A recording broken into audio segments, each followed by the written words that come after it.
Boa tarde a todas, todos e todas que nos acompanham hoje à tarde. É um imenso prazer e agradeço a presença de todas as participantes, também de todo mundo que está nos acompanhando. É um momento bastante especial, esse encontro aqui com mulheres tão poderosas, para a gente falar acerca dos desafios que a gente tem no campo do HIV/AIDS e das ISTs, né? Nesse mês que a gente tem várias celebrações por oportunidade do Dia Internacional da Mulher e principalmente da equidade de gênero, né? Então, hoje, a gente vai fazer aqui, vão ser 3 blocos, digamos assim, de apresentações. O primeiro é uma mesa de abertura, que eu vou apresentar para vocês as boas-vindas da secretária Etel Maciel, que é a secretária de Vigilância em Saúde e Ambiente, aqui do Ministério da Saúde.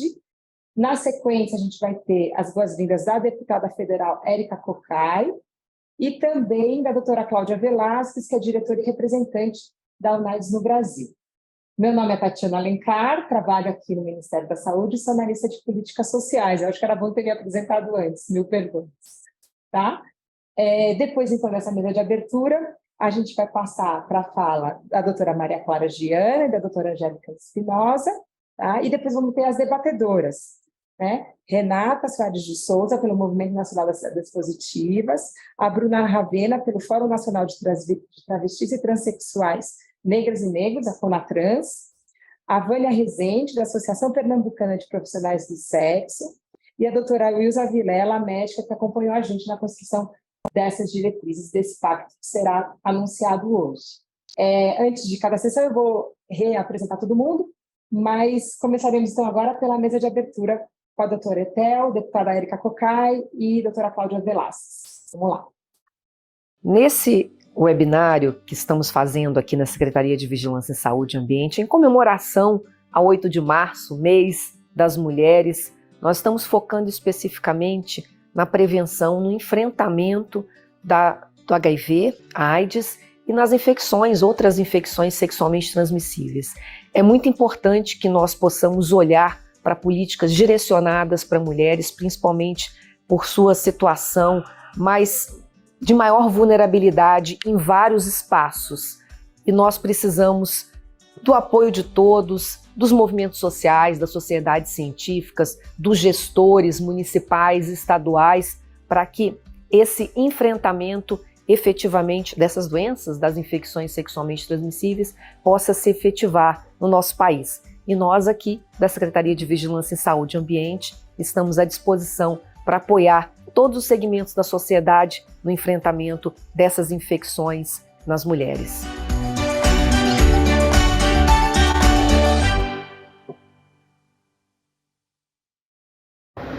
Começo saudando a realização do seminário que discute estratégias de enfrentamento ao HIV e outras ISTs com recorte de gênero. É absolutamente fundamental que nós possamos dizer que mulheres que vivem com HIV têm peculiaridades que precisam ser consideradas. Por isso, nós temos que discutir o enfrentamento ao HIV aliado a políticas que defendem os direitos da própria mulher. Nós queremos discutir não apenas as formas de prevenção, que é preciso que sejam implementadas. Nós sabemos que não houve qualquer tipo de compromisso no governo anterior de avançar na estratégia de enfrentamento ao HIV e AIDS, mas agora estamos vencendo um novo tempo. Um tempo onde nós precisamos resgatar a interseccionalidade, a intersetorialidade das políticas. Nós queremos discutir com a saúde, mas também queremos discutir com o Ministério de Defesa dos Direitos das Mulheres esse recorte específico e queremos colocar no próprio orçamento as peculiaridades de mulheres que vivem com HIV. A necessidade de que nós tenhamos não apenas políticas de prevenção, mas também que possamos ter o tratamento necessário e que possamos ter a eliminação do próprio estigma. É preciso eliminar o estigma. Aliás, todas as vezes que o fundamentalismo ele se levanta e ele tenta invadir as políticas públicas, ele tira o caráter público da própria política. Uma política, para ser realmente pública, ela não pode ter qualquer tipo de viés de discriminação ou de concepções religiosas, enfim, ela tem que se pautar na ciência e na necessidade de que nós tenhamos políticas para toda à sociedade. Mas é preciso lembrar a equidade de gênero. Aliás, a equidade é um dos princípios do próprio SUS. E ela precisa ser precisa ser considerada que corpos femininos que vivem com HIV têm peculiaridades e singularidades que não podem ser esquecidas. Por isso, nós queremos saudar muito o seminário, nos colocarmos à disposição para trazermos essa discussão. Já fizemos audiência pública com esse recorte, é preciso que façamos mais. Agora em um outro cenário, em um outro governo, onde as políticas públicas possam ser públicas e que nós consideremos que tem que ser universais, mas que tem que ter os recortes específicos e estabelecer as suas singularidades. Conviver com HIV, como milhares de mulheres convivem aqui no Brasil, exigem políticas.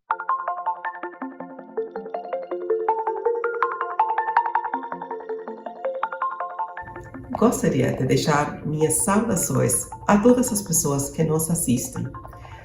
Eu sou Cláudia Velasquez, diretora e representante do UNAIDS no Brasil. O trabalho em parceria do UNAIDS com o Ministério da Saúde deve ser refletido no cuidado oferecido às pessoas mais vulneráveis e afetadas pelo HIV e por outras infecções sexualmente transmissíveis. A violência basada no gênero e as inúmeras barreiras estruturais e culturais que nós, mulheres, enfrentamos diariamente, além das outras especificidades da vida e do nosso cotidiano, são elementos fundamentais a serem considerados para as diretrizes e estratégias para o enfrentamento ao HIV e AIDS e outras ISTs, que tenha a efetividade que precisa para salvar as vidas dessas mulheres. Nós, do UNAIDS, nos sentimos honrados de ter participado da elaboração das diretrizes, principalmente pelo impacto que o Brasil tem nos demais países da América Latina e Caribe, onde a violência basada em gênero é um forte problema estrutural que alimenta as desigualdades. Neste sentido, tivemos a oportunidade de apoiar a participação do governo brasileiro ao Peru para o Fórum Latino-Americano, chamado Acelerando a Implementação da Declaração Política frente à redução das desigualdades, reforçando a liderança da resposta ao HIV e AIDS na América Latina. Seguimos apoiando o governo brasileiro para que o enfrentamento às desigualdades nos coloque de volta no caminho de acabar com a AIDS como uma ameaça à saúde pública até 2030. Desejo um excelente e produtivo evento. Muito obrigada.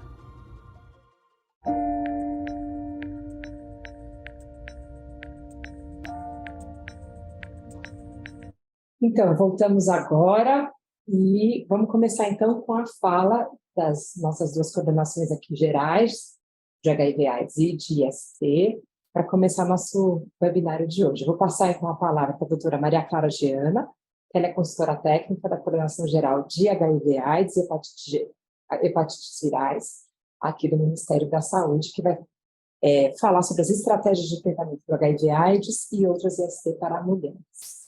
Bom, queria agradecer essa tarde e esse momento tão importante para todas nós.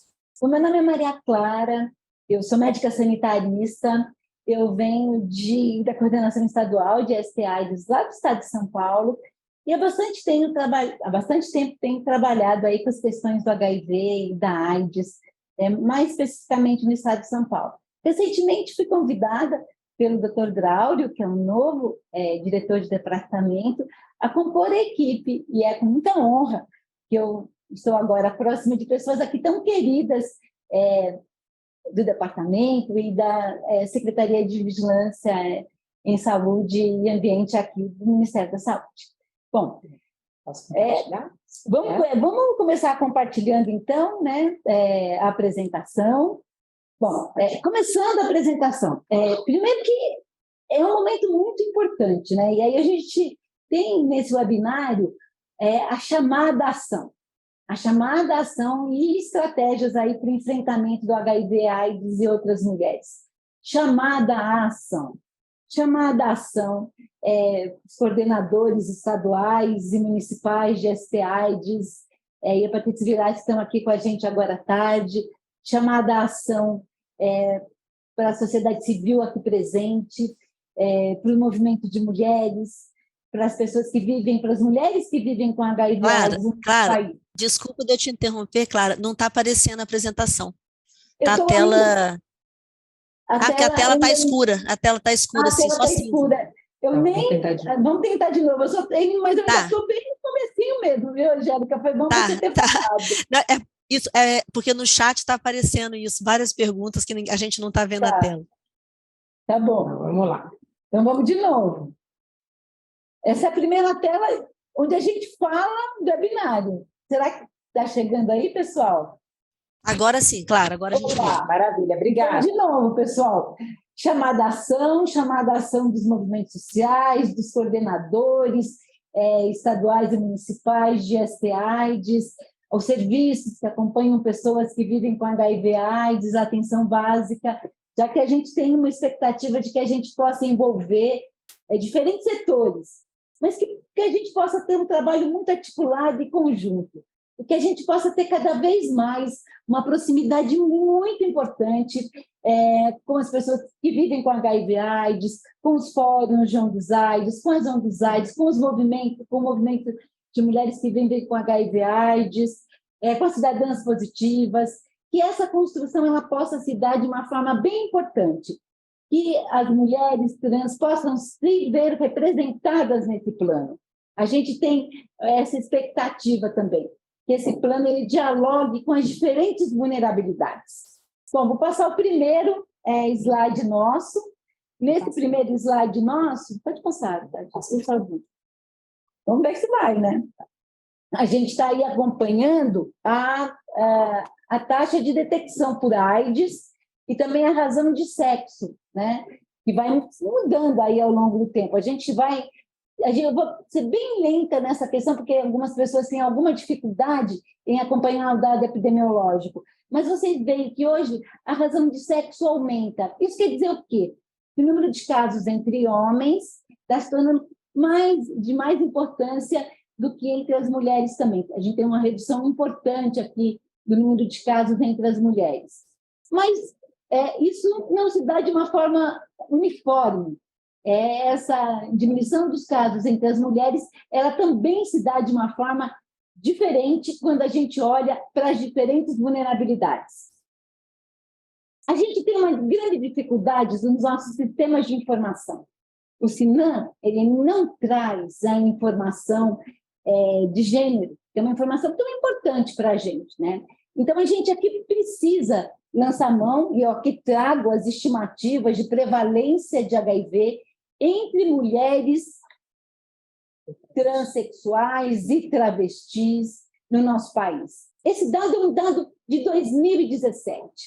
A gente tem alguns estudos que apontam 16,9%, chegando a 36,7% de prevalência de HIV.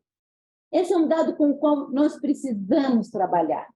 Esses dados, essas estimativas de prevalência, elas apontam uma alta vulnerabilidade quando a gente compara com a população em geral, que é 0,4% de prevalência.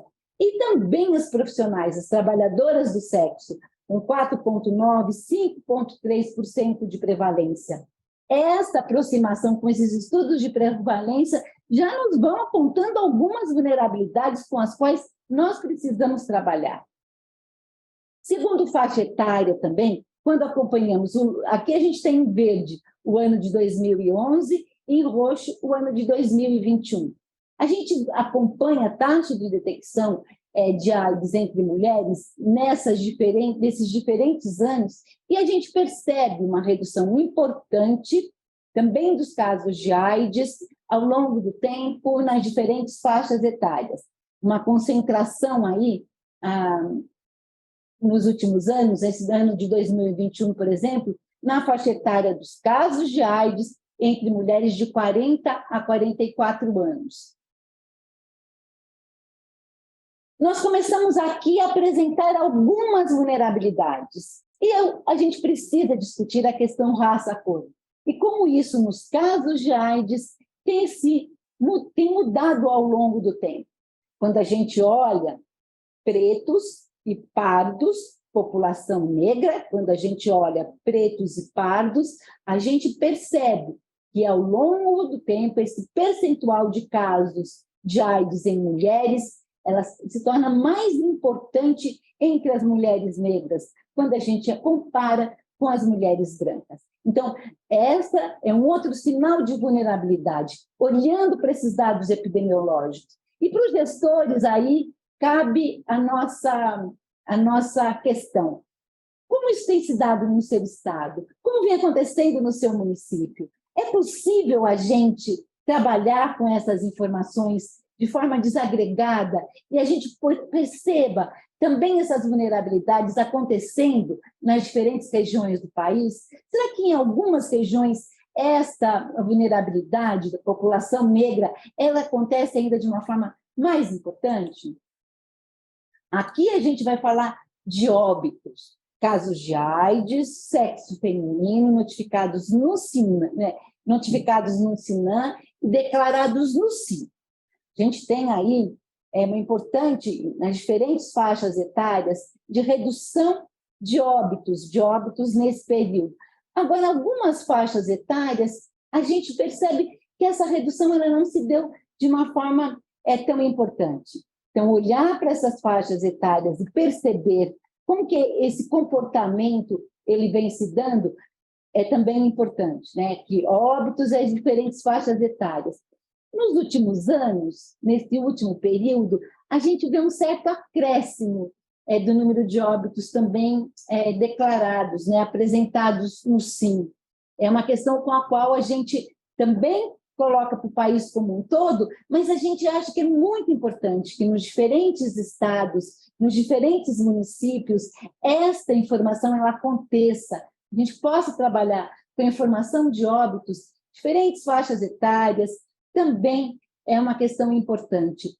Óbito por AIDS em 2023 é bastante complicado, né, pessoal? A gente espera cada vez mais a gente ter redução de número de óbitos. A gente tem acesso à terapêutica antirretroviral no nosso país ao longo dos anos e óbito por AIDS é muito duro de ver. É muito duro a gente se deparar no nosso país com um ainda importante número de óbitos. É uma missão nossa a redução cada vez maior desse número de óbitos. Agora, vou voltar para o HIV e vou insistir segundo raça, cor. Vamos continuar agora. Casos de HIV, que é diferente de casos de AIDS. Os casos de AIDS, eles apontam, provavelmente, infecções que aconteceram num período de maior tempo. Os casos de HIV também nos mostram aqui, quando a gente compara e a gente traz a informação de pardos e pretos, a gente percebe o quanto vai se tornando mais importante quando a gente traz as duas faixas etárias, esses dois quesitos, tanto de população de pardos e pretos, né, da população negra. É uma questão com a qual a gente também se depare, com a qual essa vulnerabilidade de acesso aos serviços de saúde, como os serviços de saúde se organizam para atender essa população, como a gente oferta o diagnóstico, como estão as nossas estratégias de prevenção, se elas de fato estão chegando à população aí de menor poder aquisitivo, de menor baixa renda e mais excluída socialmente. Será que as nossas estratégias, e a gente sabe que é uma questão importante para nós, que as nossas estratégias de prevenção possam chegar à população mais excluída? E os dados epidemiológicos também apontam para isso. Vamos discutir agora, não basta o dado epidemiológico, vamos discutir como que ao longo do tempo a gente se organiza e qualifica as nossas ações. Aqui a gente trabalha com a nossa cascata, a cascata por sexo, estimativas de pessoas infectadas pelo HIV para 2021. Infectados pelo HIV, sexo feminino, aqui a gente está trabalhando dessa forma, 335 mil, e entre os homens, 625 mil. Este é um dado estimado. Diagnosticados aqui, a gente já começa a verificar a diferença. 86% de mulheres diagnosticadas, 90% de homens já diagnosticados. Vinculados, pessoas que chegaram aos serviços de saúde após o diagnóstico e realizaram os seus primeiros exames de CD4 e de carga viral. 81 para as mulheres, 85 para os homens. Nos parece que essa chegada ela tem sido de uma forma mais rápida também para os indivíduos do sexo masculino. Retidos, pessoas que continuam em segmento nos serviços de saúde. Também uma diferença importante. Em TARV, pessoas que recebem. Hoje a gente deveria ter 100% das pessoas em TARV, né? A TARV hoje ela é fundamental e a gente tem que atingir 100% aí das pessoas em TARV para que a gente tenha o sucesso da nossa resposta no país. E carga viral suprimida também. Carga viral suprimida é um dado muito importante, é um dado que mostra que as pessoas que a gente está tendo sucesso no que diz respeito à TARV, aos medicamentos que estão sendo utilizados naquele momento. E aqui também a gente ainda tem questões importantes que nós vamos ter que trabalhar aí ao longo do tempo. Isso aqui traz muito a discussão que nós temos feito do cuidado contínuo. Na discussão de cuidado contínuo, da rede de cuidados, onde a gente olha para as estratégias de promoção de direitos, prevenção, diagnóstico, vinculação, adesão, retenção, tratamento e supressão viral, ela dá conta, ao nosso ver, de vários aspectos com os quais a gente tem que aqui discutir. Quando a gente pensa em promoção de direitos, a gente começa a discutir questões importantes no que diz respeito ao trabalho de vulnerabilidade, de acesso aos direitos colocados pela sociedade como um todo, né? A gente, na promoção, a gente olha a possibilidade de um trabalho mais integrado com saúde e educação nas escolas, que a gente sabe que foi tão prejudicado nos últimos anos no governo, praticamente isso não existiu. Quando a gente pensa, então, em promoção, a gente tem um arcabouço importante de uma resposta que possa se dar de uma forma também intersetorial. Aqui a gente já discutiu, e tem discutido a questão do SUAS, a importância de você ter uma participação, uma articulação maior do Sistema Único de Saúde com o sistema que trata da assistência e desenvolvimento social. Então, na promoção de direitos, a gente tem todas essas questões. Nas estratégias de prevenção, a gente olha para as estratégias que dão suporte a ações de acesso a preservativos, internos e externos, acesso a gel lubrificante, que nós tivemos também dificuldade aí nos últimos anos no fornecimento de gel lubrificante, acesso às estratégias de prevenção, outras estratégias de prevenção combinada, como a PrEP. A PrEP hoje é uma estratégia importante de prevenção, que ao longo que a gente tem uma expectativa muito grande que os gestores, que os coordenadores municipais, que todos aqui presentes olhem para a estratégia de PrEP e possam cada vez mais incluir as populações vulneráveis para as estratégias de profilaxia pré-exposição.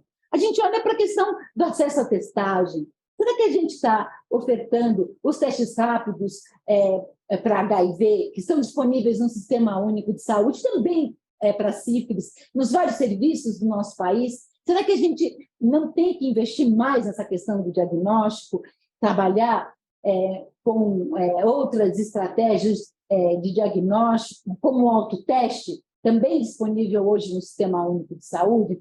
Por aqui a gente olha para as estratégias de prevenção, a qualificação dos serviços de saúde. Como a gente tem aqui apontado, e as cidadãs têm colocado isso o tempo todo, a gente tem também, e tem clareza, de que o acesso aos antirretrovirais, eles são fundamentais para a nossa resposta.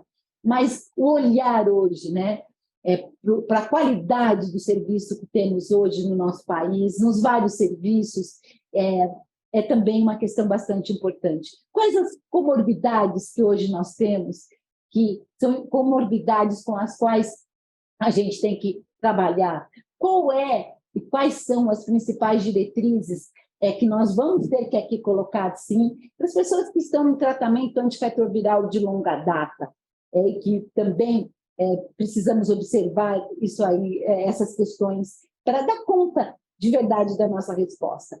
Então, neste quadro, eu gostaria de trazer as diferentes etapas do cuidado contínuo e valorizando todas, né? Valorizando tanto as ações de promoção de direitos, das ações de prevenção, as outras ações que são fundamentais para a nossa resposta ao HIV/AIDS e outras ISTs também no nosso país. Aqui, uma outra questão, vou trazer uma outra questão, que é a questão do CD4. Chegada de CD4, homens, chegada de CD4, mulheres. Aqui, CD4 abaixo de 200, né? Nós ainda temos aqui essa questão bastante importante no nosso país. A chegada das pessoas nos serviços de saúde, ela precisa se dar de forma mais precoce. CD4 marca isso.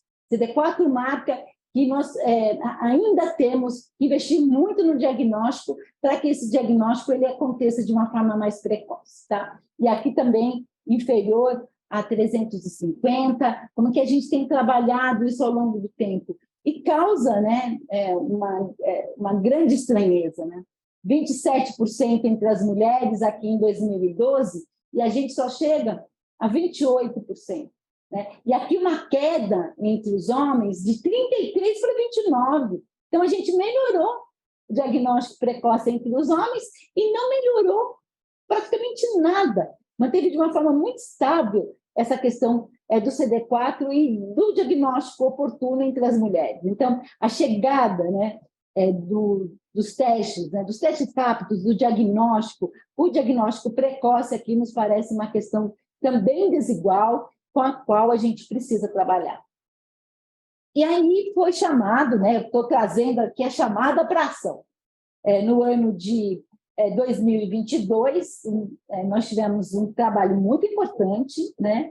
Aqui a gente vê a doutora Angélica, a deputada Érica Cocai, pessoas que fazem parte da nossa equipe, né? E também as cidadãs positivas, trazendo uma pauta muito importante, que é a revisão do plano de enfrentamento do HIV/AIDS entre as mulheres. Nós trabalhamos, né, num plano de enfrentamento em 2007, que num outro momento, que hoje, ele, né, a partir de março de 2022, a partir dessa audiência pública na Câmara Federal, em alusão ao mês da mulher, um ano depois estamos juntas aqui novamente, para discussão deste plano e de como, né, ao longo do ano de 2022, este grupo de trabalho que envolveu a academia, sociedade civil, organismos internacionais, diferentes áreas do Ministério da Saúde, e esse trabalho aconteceu, então, entre abril e dezembro de 2022. Em dezembro de 2022, várias pessoas queridas também aqui presentes nessa foto, cidadãs positivas, pessoas do departamento e também a deputada Érica Cocai, onde é lançada as diretrizes para o enfrentamento do HIV/AIDS e outras ISTs para mulheres em situação de vulnerabilidade. Então, todo esse processo, toda a constituição deste grupo de trabalho e a composição deste grupo de trabalho, que contou com o Ministério da Saúde, o Conselho Nacional de Saúde, a Organização das Nações Unidas, a sociedade civil, com o Movimento Nacional das Cidadãs Positivas muito presente, a academia, com pesquisadoras convidadas. Como produto, né, foi muito colocado pelo grupo, estou mais recente aqui no departamento, pessoal, mas foi de uma expectativa muito grande de ter um produto, de ter um documento de diretrizes e estratégias para o enfrentamento ao HIV/AIDS e outras ISTs para as mulheres em situação de vulnerabilidade, que pudesse sintetizar o trabalho que aconteceu em 2022, para que a partir de 2023, num outro processo muito mais democrático, onde a gente tem a participação de diferentes grupos, a gente possa, de verdade, colocar esse plano, colocar essas diretrizes de verdade para acontecer. Os marcos norteadores, né, para todo esse trabalho, a integralidade, universalidade, olhar as questões de gênero e também étnico-racial. E olhar para a regionalização. Esse país é muito grande, ele é muito diverso, e ele acontece de diferentes formas nos diferentes rincões, né, deste país. E propor, né, diretrizes, estratégias de enfrentamento entre as mulheres em situação de maior vulnerabilidade, que pudessem, de verdade, né, ser pautadas e que a gente pudesse ter a redução desses agravos, considerando as diferentes especificidades e diversidades que a gente tem entre as mulheres e no nosso país como um todo. Esse documento, então, ele contextualiza a epidemia do HIV, a gente tem acesso a esse documento, ele considera as diferentes vulnerabilidades e singularidades e diversidades femininas. A gente coloca e fala da importância nesse documento, a inclusão tanto de mulheres cis, quanto de mulheres trans e também travestis. É neste documento que a gente traz esta questão também de uma forma diferente de outros períodos, com muita força, né? De como que a gente pode olhar para essas diretrizes e dar conta de olhar e da inclusão, né, de todas essas diversidades femininas no nosso documento. Nesse documento, então, tem toda essa contextualização, esse documento ele aprofunda a questão epidemiológica, ele olha e traz de uma forma muito importante a questão dos direitos humanos, a questão do estigma, da discriminação, de como a gente tem ainda que caminhar tanto, né, nessa questão da promoção, né? Quando eu trago a questão de direitos humanos, de promoção, a gente discute muito a questão dos direitos humanos, com uma intensa participação social, né? Uma intensa participação social com as diferentes representações aqui colocadas, que a gente possa olhar para para a participação social e valorizar a participação social. Considerar também a regionalização do Sistema Único de Saúde e trabalhar de uma forma muito importante com as secretarias estaduais, com as secretarias municipais de saúde, com os conselhos, com o Conselho Nacional de Saúde, com os conselhos estaduais e municipais de saúde.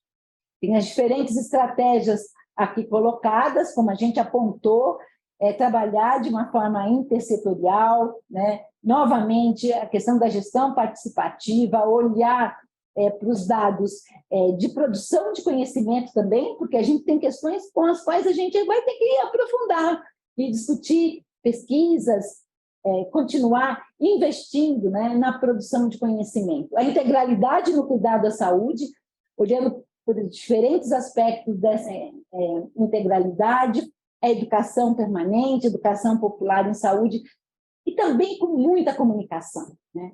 Hoje a gente carece, né? Nos últimos anos, a gente ficou muito distante de comunicação. Comunicação com jovens, comunicação nos diferentes espaços, a gente foi perdendo ao longo do tempo. E a gente espera retomar, né? E ter esse processo de comunicação muito mais atuante. Quem são, então, as mulheres que a gente entende que devem ser priorizadas neste documento?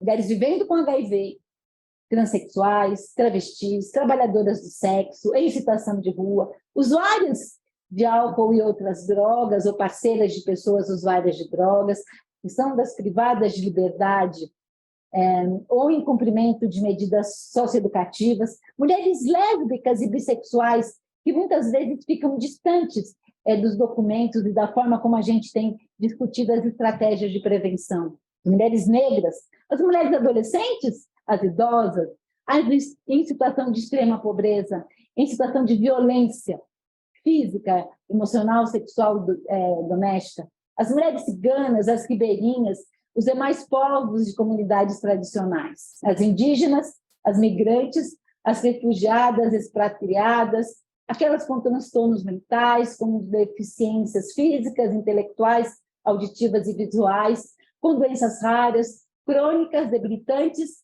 e com redução da capacidade funcional. Então, nesse documento, todas essas nós mulheres, né, todas nós mulheres aqui, de alguma forma, também seremos priorizadas.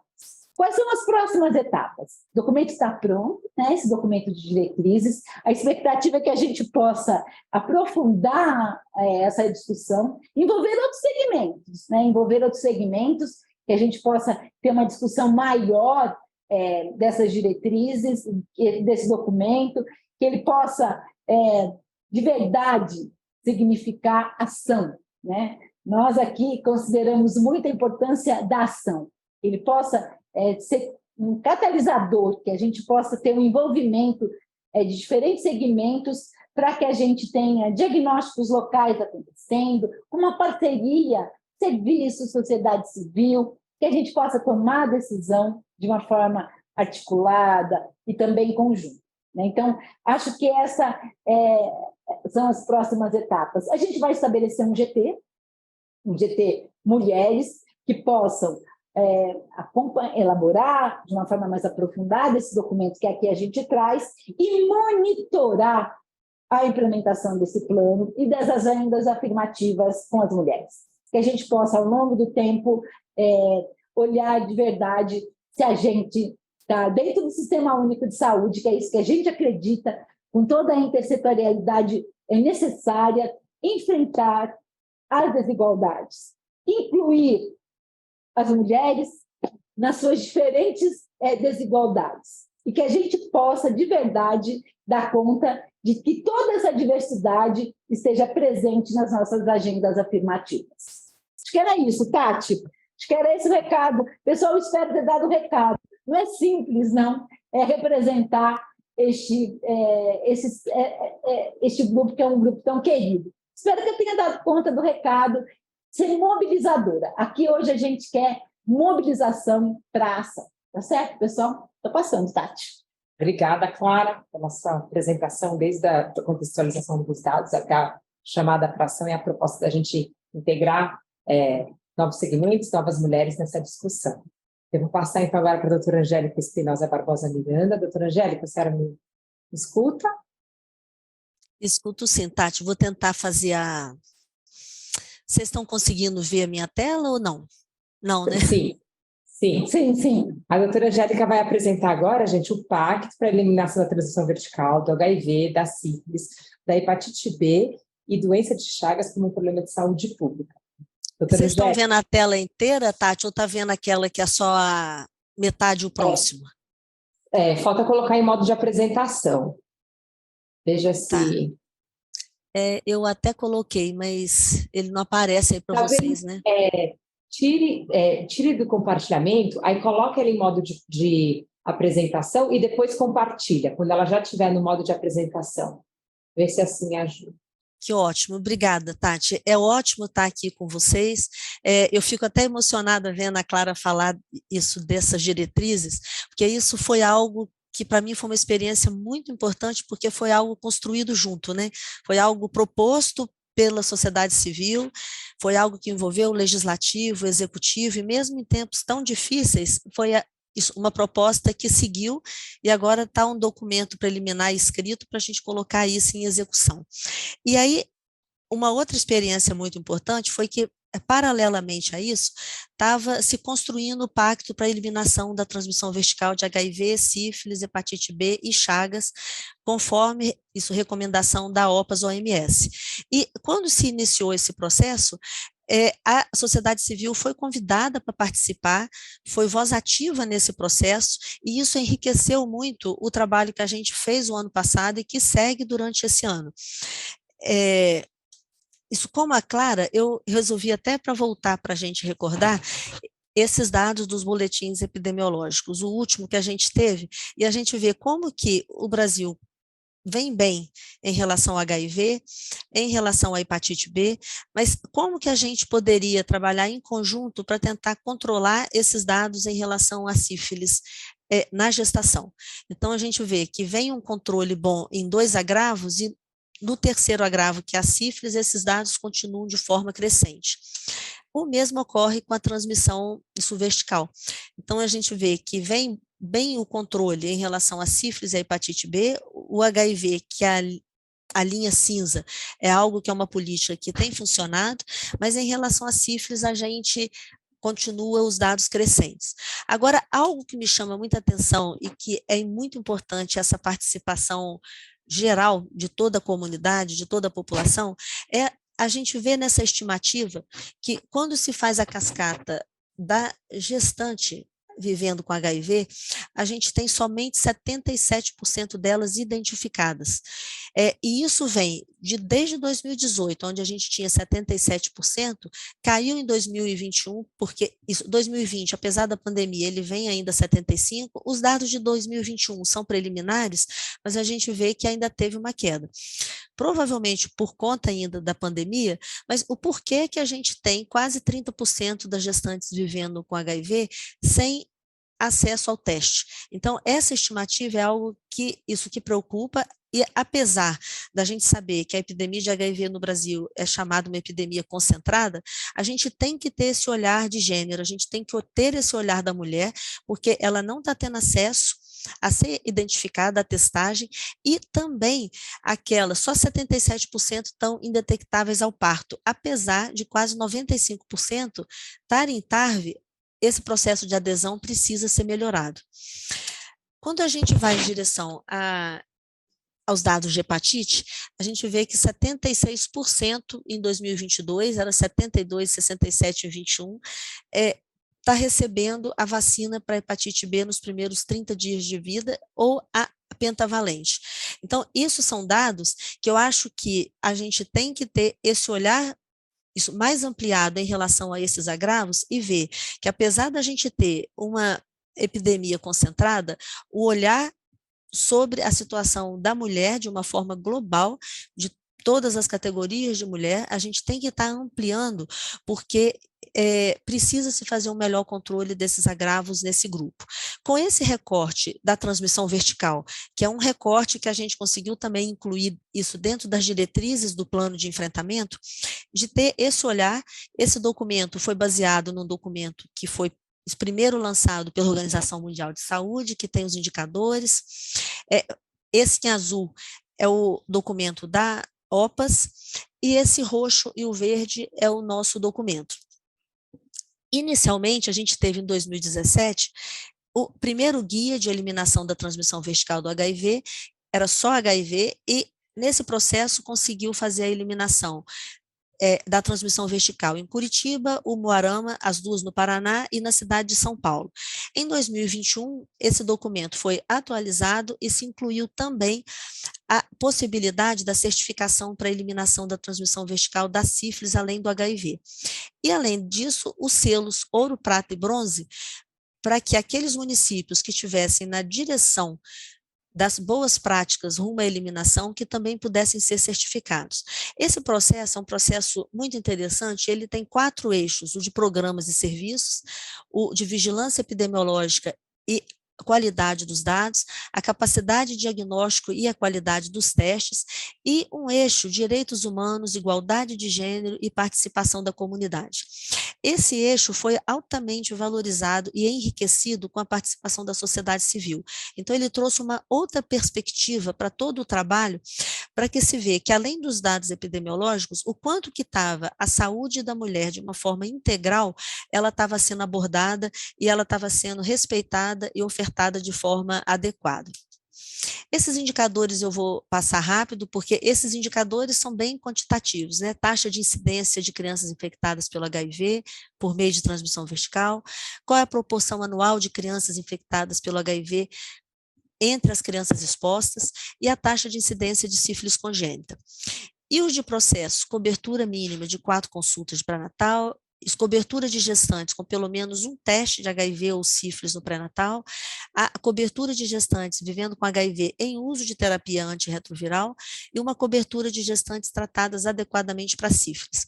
Esses indicadores de processo, eles nos mostram a importância da gente estar vendo o acesso adequado da mulher aos serviços de saúde.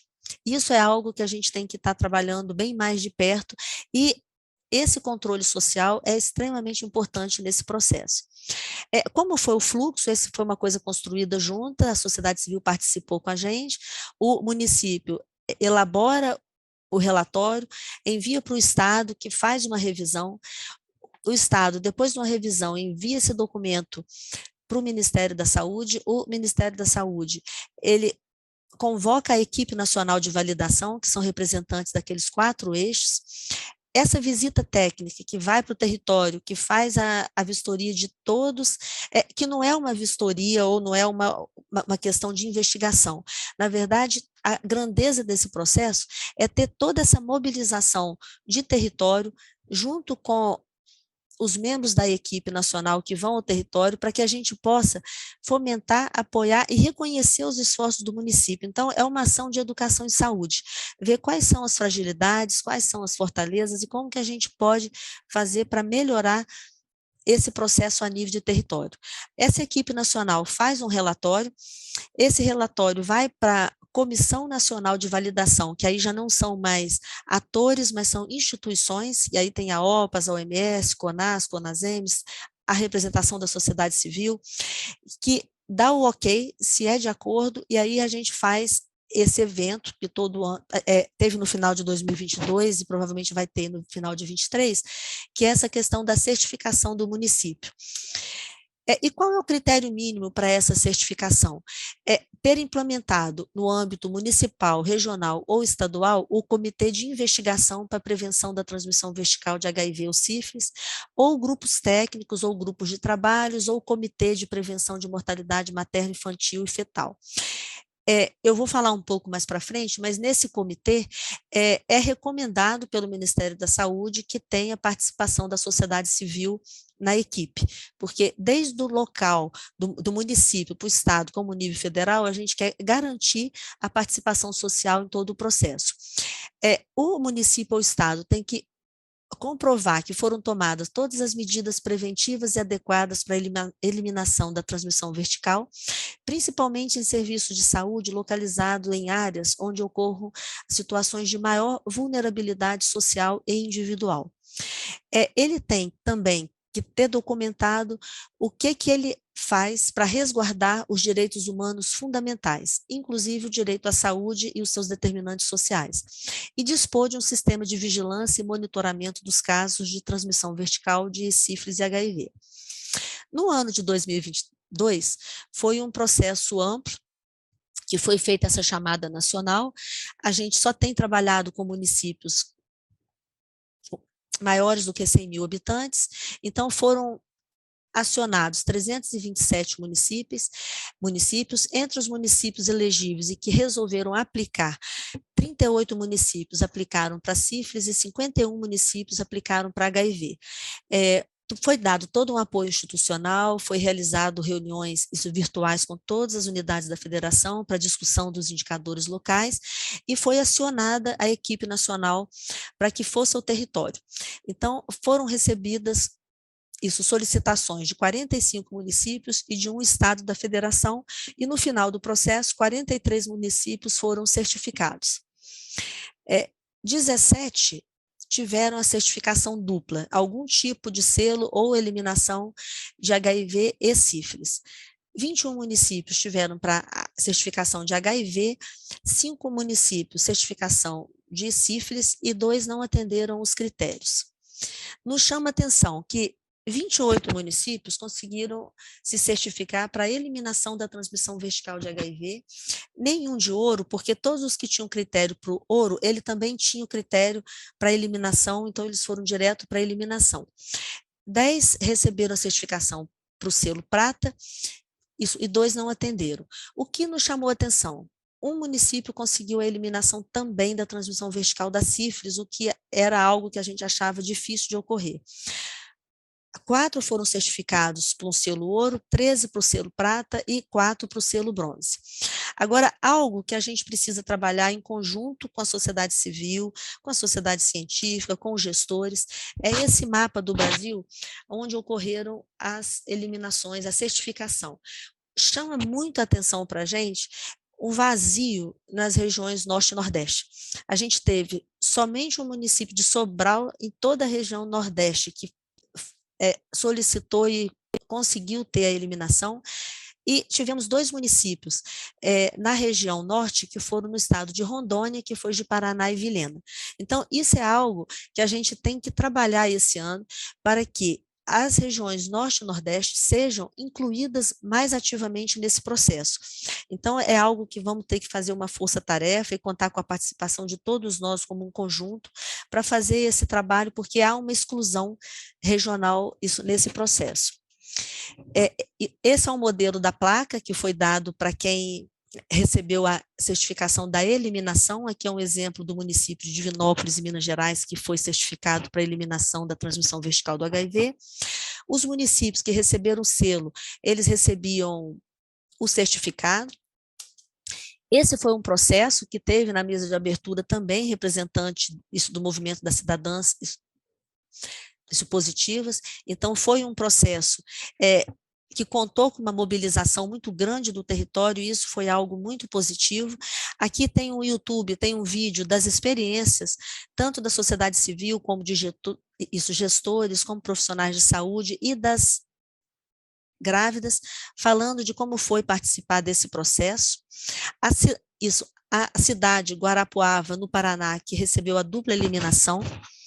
Aqui, quem foram as instituições participantes da construção do pacto, a construção inicial, quais foram as metas que a gente quer atingir agora no processo a partir de 2023, a gente está tentando trabalhar como fazer a inclusão da hepatite B e da doença de Chagas.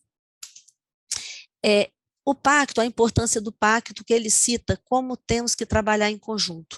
Então, ele vem na citação de gestão e governança, explicitamente, necessitamos fomentar a adesão ao Pacto da Eliminação da Transmissão Vertical nas instâncias de controle social do SUS e junto à sociedade civil. Isso só terá sucesso com a participação da sociedade civil em conjunto.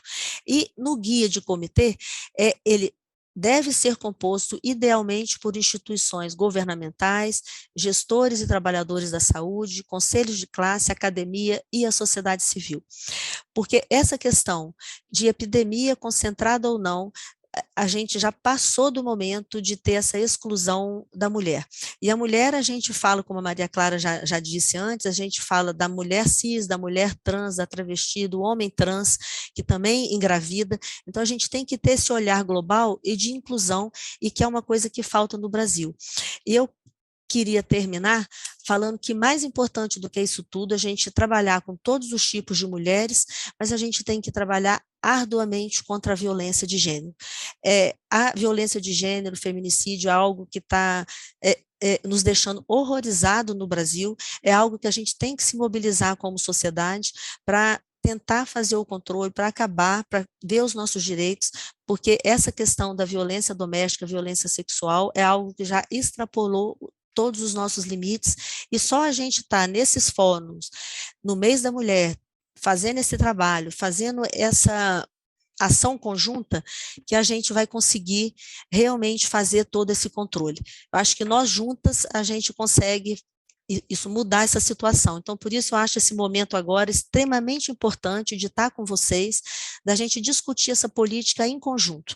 A gente precisa discutir, porque o Ministério, ou os estados e o município não vai conseguir fazer nada se a sociedade civil não tiver junto, fazendo parte da construção. E eu acho que esse plano de enfrentamento é algo positivo. Para mim, a grandiosidade dele é ele ter vindo da sociedade civil. Eu acho que o Pacto da Transmissão Vertical, a gente tem que ir nessa direção, e vocês também serem protagonistas nesse processo, porque eu acho que é a hora da gente estar trabalhando mais junto, né, Clara? Então, eu acho muito bom a gente estar aqui, e eu fico até emocionada de estar falando dessas questões, e eu tenho que esquecer, né, que eu sou um pouco ativista, feminista, e que a gente precisa realmente ver esses direitos e a postura da mulher, saber qual é o lugar, é onde ela quer estar, né? E a gente quer estar, nas linhas de poder, de decisão da nossa saúde e do nosso bem-estar. E aí eu paro por aqui, Tati. Doutora Angélica, muitíssimo obrigada por nos guiar aí nesse processo tão enriquecedor que foi o processo de certificação, de fazer essa apresentação e convidar a todas aqui para mais essa chamada à ação. Obrigada mesmo pela exposição. Eu vou abrir, então, agora o debate para as nossas participantes ilustríssimas aqui, que são exatamente aquelas que a gente quer que traga o novo, que traga a inovação, que tragam as propostas para a gente poder saber qual é o caminho a trilhar, né? Então, eu vou começar com a Renata Soares de Souza, que é do Movimento Nacional das Cidadãs Positivas. Cada uma tem, em média, 10 minutos para fazer suas contribuições. Por favor, Renata.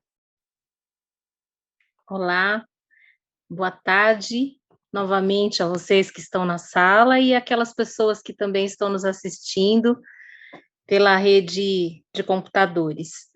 É um prazer estar aqui representando esse movimento que eu participo, que tanto me orgulho dele, porque somente em conjunto é que nós vamos conseguir construir as políticas públicas necessárias para mulheres e meninas nesse nosso Brasil. Mas o que eu preciso trazer é que nós não podemos ficar falando só entre as mulheres, nós também precisamos trazer os homens para o debate, né?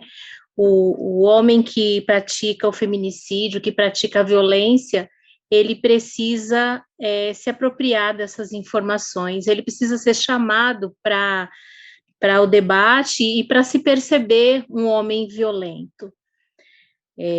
A gente vê aí os dados aumentando, nós vemos recentemente de algumas ações nos territórios com relação à violência, e os dados, eles, além de nos assustar, eles mostram o quanto o sexo masculino está adoecido. E nós só vamos conseguir combater a violência quando a gente envolver esse público. Muito bom o que traz as colegas que me antecederam, e por que as cidadãs positivas têm se aproximado da academia e de algumas pesquisadoras? Porque nós precisamos, sim, dos dados, a gente não basta saber o que a gente precisa fazer. Eu acho que o nosso ponto principal é levantar... Opa, caí aqui, gente. É levantar os dados, né, de como é que estão vivendo essas mulheres. Eu gostaria de citar, por exemplo, os casos de transmissão vertical. Os meninos e meninas de transmissão vertical, como é que eles estão vivendo? Aonde eles estão vivendo? Quais são as condições? Acreditamos que o Acordo Sul-Suas, ele tem muito a contribuir, porque a gente precisa falar das mulheres que estão nos municípios com menos de 50 mil habitantes, as ribeirinhas, as meninas que estão, e aí, acompanhando a questão da eliminação da transmissão vertical, a gente ouviu relato de mulheres que falam, olha, a gente praticou o aborto, sim. Por conta das condições em que essas mulheres vivem. As mulheres ficaram viúvas da Covid, elas estão sozinhas nos seus lares, deixam os filhos com quem puder cuidar. Então, não precisamos falar, não podemos, né, falar só sobre a saúde. A gente precisa transcender. Essa mulher não tem vaga na creche para deixar o seu filho, para ir fazer uma faxina. Essa mulher não tem alimento, ela precisa trazer alimento da casa da patroa para dar para os filhos. Essa é uma realidade muito forte. Essa é uma realidade que os números não vão mostrar. E aí uma colega, a Cláudia Santamarina, que é pesquisadora, ela fala da importância do monitoramento do SINC, né, que é o Sistema de Monitoramento Clínico, para pensar nas providências de busca ativa, pensar na qualificação profissional, né, pensar nas políticas que elas dialoguem com outras políticas, né? Essas crianças que hoje podem ser futuramente acometidas por HIV, elas estão vivendo em qual condição?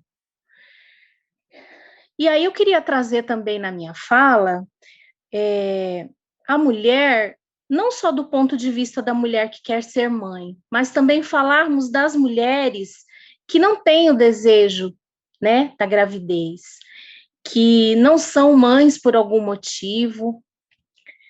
Teria muitas outras, né, mas eu acho que isso tudo perpassa pelo que ocorre nos territórios. Né? A gente precisa voltar a ampliar as estratégias de saúde da família, a qualificar os profissionais. Por que mulheres e homens vivendo com HIV não querem ir para a atenção básica? Porque tem medo, porque sabe que ali não tem o sigilo em algumas vezes, em algumas situações. Pode parecer que isso está distante, uma realidade distante, mas se você perguntar para qualquer pessoa, por que você não quer tratar no postinho do seu bairro? Todos vão dizer que é por medo do estigma, do preconceito, e isso perpassa pela qualificação profissional, né? Então, eu acho que são pontos que a gente traz para serem observados, né? As crianças, principalmente aquelas que se identificam como travestis ou transexuais, elas não estão ficando na escola. E aí elas vão para uma realidade e se expõem a uma vulnerabilidade. Tem uma colega que vai falar aqui também, e ela pode dizer, lógico, com mais propriedade, o quão sofrem as travestis no espaço escolar. Como é que nós estamos planejando e pensando sem ter um dado disso? Então, assim, por mais que eu fale, por mais que eu traga o que o movimento pensa e reflete, a gente precisa levantar os dados. Como é que estão vivendo as mulheres privadas de liberdade? Porque a informação que a gente chega das mulheres que vão fazer visita nos presídios é que nesses serviços, né, as mães, as irmãs, não têm serviço de saúde, quando tem é precário. Então, assim, investir na qualificação profissional dos que estão atuando, a rotatividade de profissionais nos municípios, ela é uma questão que também enfraquece os serviços. Então, assim, perpassa por tudo, né? A gente ficou sabendo, quando levantamos informações de mulheres para escrever a radionovela das preventivas, que as mulheres vão de barco, né? E aí já vou concluir, e elas chegam no serviço de saúde uma vez por semana, as ribeirinhas têm um médico lá, e que o serviço de prevenção que existe é um cartaz colado na parede. Então, a gente precisa repensar o acesso, a multidisciplinaridade, a interdisciplinaridade, e não olhar só para a saúde. A assistência pode contribuir, a cultura pode contribuir, a educação é de suma importância. As professoras não falam sobre prevenção à gravidez, primeiro porque elas estão cheias de trabalho, muita criança em sala de aula, segundo porque elas se sentem inseguras, e também porque o fundamentalismo religioso acaba prejudicando e fazendo com que essas professoras tenham medo de falar sobre isso. E aí, como resposta, a gente tem o abandono, a evasão escolar, o aborto e tantas outras coisas que vem acontecendo aí nos territórios. Mas eu acho que, por início, eu fico aqui, passo para as minhas outras colegas e depois a gente pode retomar. Obrigada.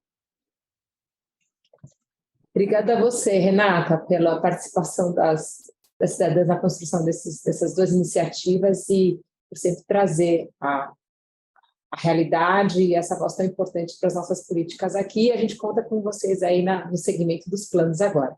Então, eu vou passar a palavra para a Bruna Ravena, nossa colega do Fonatrans. Bruna, o microfone é todo seu. Tá no mudo, tá? Tá no mudo. Obrigada.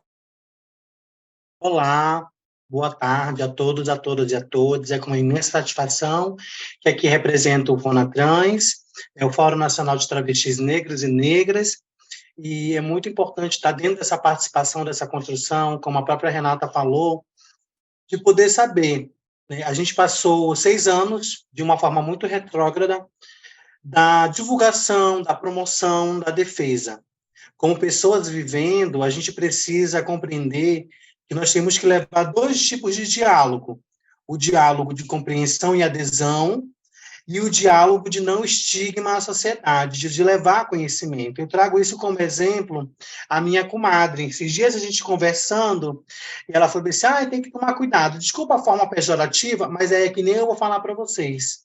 É os lugares aonde essas informações precisam chegar.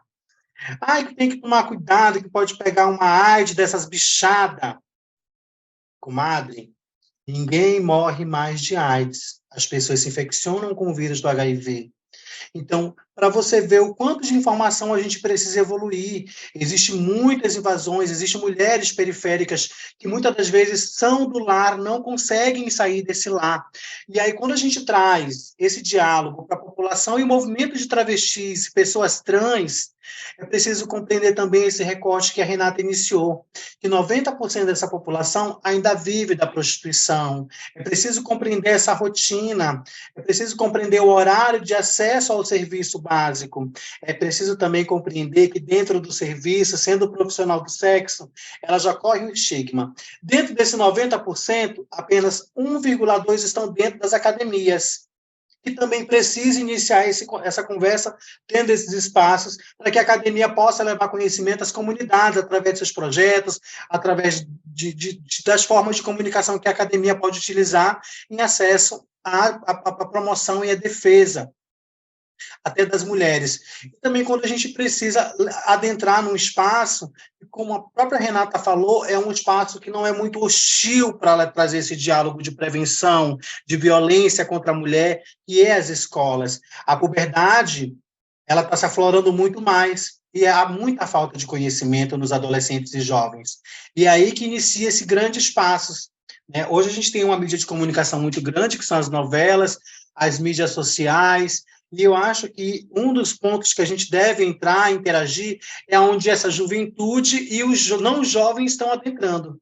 E são essas mídias interativas, como o TikTok, esses grupos, criando materiais e conteúdos para chegar à disseminação de conhecimento e informação. São grupos específicos e coisas específicas que a gente precisa construir em conjunto para que a gente leve o acesso. Às vezes, talvez, a gente possa retroceder em alguns programas que se iniciaram para voltar. Até porque, quando se descobre ou se identifica uma pessoa trans na sua juventude, elas são expulsas de casa. Elas não têm acesso a nada. O único meio é a prostituição. E aí, quando a gente, como muitas das palestrantes trouxeram, a gente fala muito pouco da questão raça, gênero, raça, cor. E aí, 30% dessas 90% são mulheres vivendo com HIV, mulheres trans vivendo com HIV. E vamos se dizer que 17% ou 22% são mulheres trans negras. E é preciso se discutir muito isso, porque são questões estruturais, a transfobia, o racismo, né? E a sorologia são mais estigmas, e que os serviços que têm programas de acompanhamento psicológico sejam mais eficazes, porque às vezes tem o psicólogo, mas ele não está sendo tão eficaz, tão necessário, e a forma de abordagem que é sendo feita no primeiro acesso acaba sendo muito intimidadora, né? Eu falo por experiências, eu me dou com esse público todos os dias.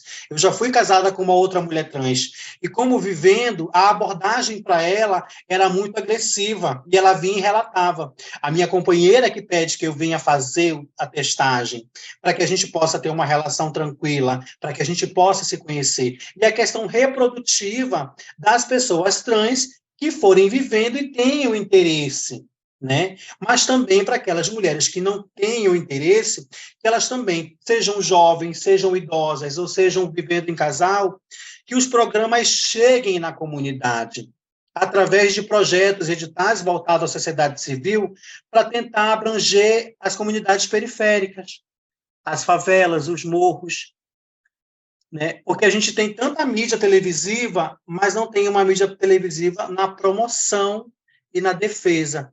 e na quebra de estigmas. Eu acho que essa era a contribuição que a gente, do movimento de travesti, gostaria de fazer. Obrigada pelo convite. Eu acho que também cabe o convite, a participação da Rede Nacional de Travestis e Transsexuais vivendo e convivendo com HIV/AIDS, para também fomentar, porque esse é o campo que a gente precisa, de dados. Nós temos dados, mas existe uma estimativa de que muitas pessoas não procuram o serviço pelo motivo do estigma, pelo medo. Os nossos legislativos municipais não criam esse diálogo para que a gente possa ampliar a adesão ou conhecimento sobre as questões de HIV/AIDS, né? Sobre as questões de doenças infecto-contagiosas.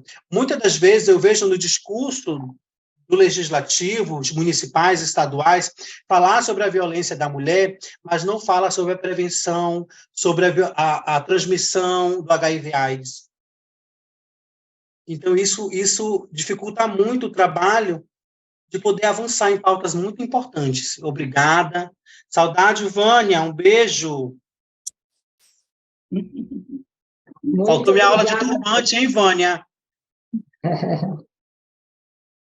Bruna, muitíssimo obrigada pela sua participação. A gente vai contar muito com vocês, não só com a Funatrans, mas também com as outras redes de mulheres trans e travestis, na construção agora dos próximos passos dessas duas iniciativas, tá, Bruna?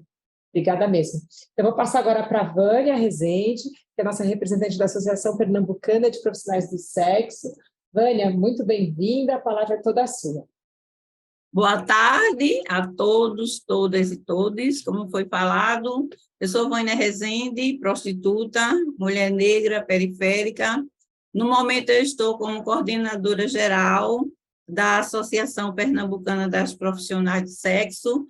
Eu estou usando uma blusa vermelha com os dizeres "lute como uma puta", da nossa grife das PU. Por trás de mim tem um painel onde está cards, folders do movimento de prostituta, usando um penacho vermelho, verde em homenagem aos índios. E eu gostaria de falar quais a estratégia que o movimento, o segmento de prostitutas está usando. Quase todos nós usamos a forma de parcerias com as coordenações estaduais, as coordenações municipais. A gente faz visitas juntamente com a coordenação municipal, às vezes com a estadual, nas áreas de prostituição, entregando os preservativos íntimo, externo. A gente tem ações no carnaval, agora há pouco mesmo a gente teve na semana pré-carnavalesca uma ação de vacinação com a coordenação municipal de hepatite, hepatite, Covid, gripe, uma série de vacinas. A gente também teve o apoio da coordenação estadual, ela pediu 3 prostitutas para ir para a área no galo da madrugada, entregar preservativo, fazer toda a ação de prevenção. Nós incentivamos as mulheres, nossas companheiras, a procurar a unidade de saúde para um acompanhamento, para ser tratada, para ser orientada. Por sinal, a nossa associação ela funciona numa unidade de saúde próximo à área de prostituição. E nessa unidade de saúde da prefeitura, a gente tem direito a médicos, ginecologistas, dentistas, nutricionistas. Incentivamos bastante as nossas companheiras o uso do preservativo interno, externo porque é nosso, acesso à PrEP e à PrEP. A gente tem dificuldade, sabe, em orientar essa história da PrEP e da PrEP. Eu acho que é mais por conta de poucas informações, até o sistema mesmo não conhece bem.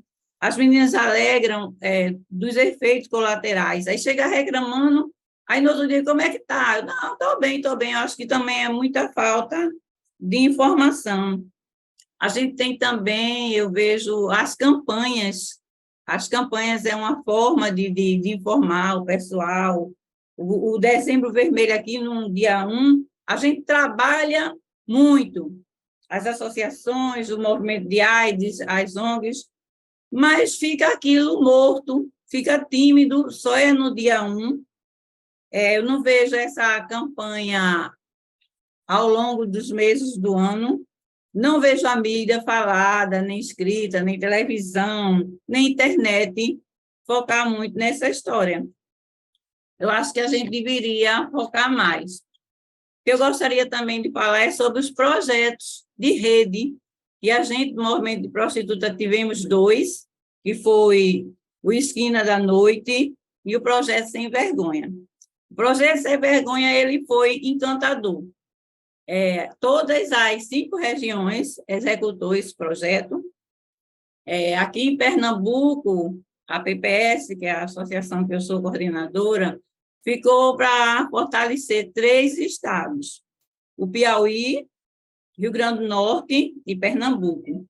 Cada estado desse que a gente fortalecia, a gente ficava com a capital. No Piauí, a gente ficou fortalecendo Terezinha, né? E uma cidade próxima, que foi Altos. No Rio Grande do Norte, a gente ficou com Natal e Parnamirim, que é uma cidade próxima. Em Pernambuco, ficamos com Recife e Cabo de Santo Agostinho. O que aconteceu? No Piauí, as meninas optaram para fazer um seminário a de Teresina. A da cidade próxima, que era Altos, elas queriam, era grupo de mulheres, não tinha associação ainda, então elas queriam formar um escritório. Sem Vergonha bancou esse escritório. No Rio Grande do Norte, a gente teve curso de sustentabilidade para cabeleireiro em Natal, compramos todo o material com o Projeto Sem Vergonha, e em Parnamirim, outro seminário. Em Pernambuco, Recife, a gente teve seminário também de formação, e no Cabo a gente formou um núcleo de prostituição. Então, a gente é encantada com esse projeto. Gente, eu ainda tenho a cartilinha, vocês estão dando para vocês verem, a cartilinha do Maria Sem Vergonha. Temos os informativos do Maria Sem Vergonha, eu guardei. Sem vergonha de lutar pelos seus direitos, garotas. Sem vergonha de ser prostituta, garota. Então, esse projeto foi encantador e é o que fortalece o movimento de prostituta, tanto com informação, com as nossas companheiras. Nós tivemos também o projeto Viva Melhor Sabendo. O projeto Viva Melhor Sabendo foi um projeto que a gente executou na área de prostituição. A gente fazia testagem, acompanhamento, tratamento no projeto Viva Melhor Sabendo. E eu gostaria também de salientar a questão que, para mim, eu fiquei encantada quando eu vi na chamada que vai se trabalhar a questão da doença de Chagas. Aqui no Nordeste, o caso de doença de Chagas é enorme. Todos os 9 estados existe incidência para a doença de Chagas, apesar de não ser uma IST, mas é uma doença retal. Eu vi que ela, mesmo sendo letal, eu já sofri com a doença de Chagas na família. Eu perdi um irmão com 40 anos com doença de Chagas.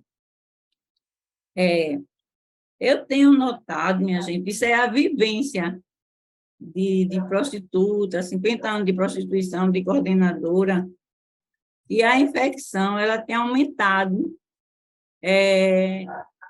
as pessoas mais velhas, pessoas de terceira idade, sabe? Eu tenho visto isso lá com as minhas companheiras, com os companheiros também, que a gente conversa muito, e eu vejo que é muito por conta da disfunção erétil. Os homens começam usando o tal azulzinho, ficam bastante animados e não quer transar em casa com a patroa, com o preservativo, chega na área de prostituição, quer procurar uma trabalhadora sexual sem usar o preservativo. Para isso, a gente tem que estar informando, acompanhando elas para não enfraquecer.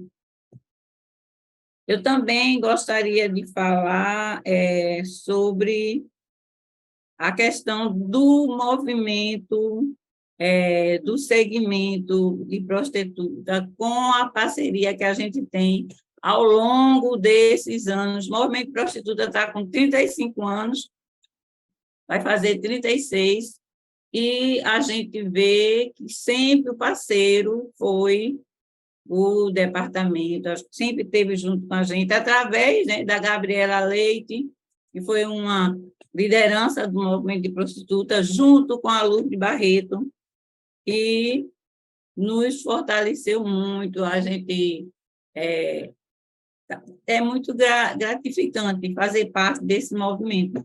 Nós também temos parcerias com ONGs aqui, tanto aqui em Recife, como eu acredito que em vários estados do Brasil, com ONGs que trabalham com pessoas soro positivo. Aqui em Pernambuco, a gente já fez vários cursos bancados pela Gesto, projeto da Gesto. Inclusive, não foi só Pernambuco, Piauí, Rio de Janeiro, Minas Gerais, foi contemplada por esse projeto. Sempre que elas fazem projeto, ela coloca as prostitutas para participarem. Então, acho que é isso que eu tinha que falar para vocês, que as campanhas, a mídia, a gente está informando aos nossos companheiros, às nossas companheiras, e eu estou aqui à disposição para dizer que é uma coisa muito batida, a gente diz muito, a informação é tudo, né? A gente tem que manter as pessoas informadas, e prevenir é melhor do que remediar. Beleza? Obrigada, Vânia. Muito obrigada pela sua participação, e a gente vai contar com você mais ainda, viu? Em breve. Vou passar a palavra para a doutora Wilza Vilela, que é médica e vem colaborando com a gente na construção dessas diretrizes. Wilza, a gente não está vendo muito bem o seu rosto, se puder só baixar um pouquinho a câmera, perfeito. Cadê? Agora tá bom. Tá então, linda, obrigada. Eu acho que eu já fiz um curso com ela, pela Gesto. Ela foi professora minha. Eu lembro de você. No projeto, nós, prostituta, nós existimos, direito das prostitutas, o ano passado, a minha professora. Obrigada.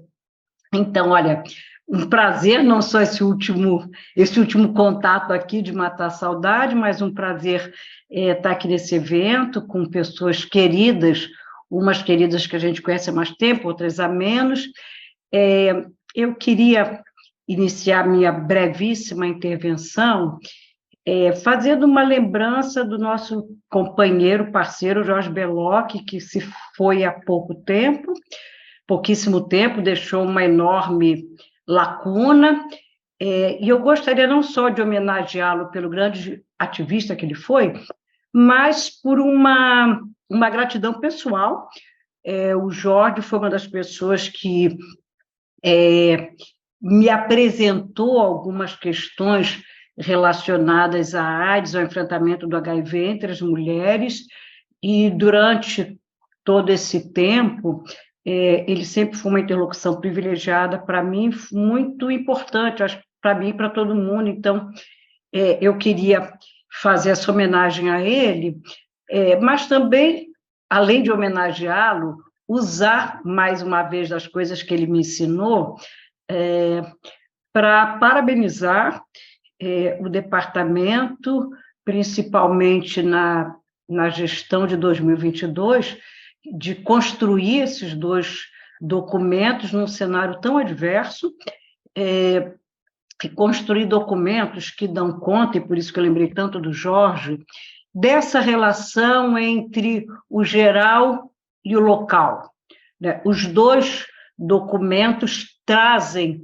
muito claramente, o do pacto é explícito em relação a isso, mas o documento de diretrizes lança um conjunto de diretrizes e convida cada gestor municipal, estadual, a adequar aquelas diretrizes à sua própria realidade, adequar, avançar, modificar, o que é muito legal, né? Quer dizer, a realidade brasileira, a Clara falou isso, é muito múltipla, muito dinâmica, então a gente tem que instigar as pessoas a serem criativas, no sentido de poder adaptar qualquer diretriz, qualquer linha de ação à sua realidade local e de aproveitar as inteligências locais. Hoje nós vimos várias, quer dizer, quando eu falo inteligências locais, eu estou me referindo fundamentalmente aos movimentos sociais organizados, aos representantes da sociedade civil, que, ao estarem no local, conseguem identificar os melhores caminhos para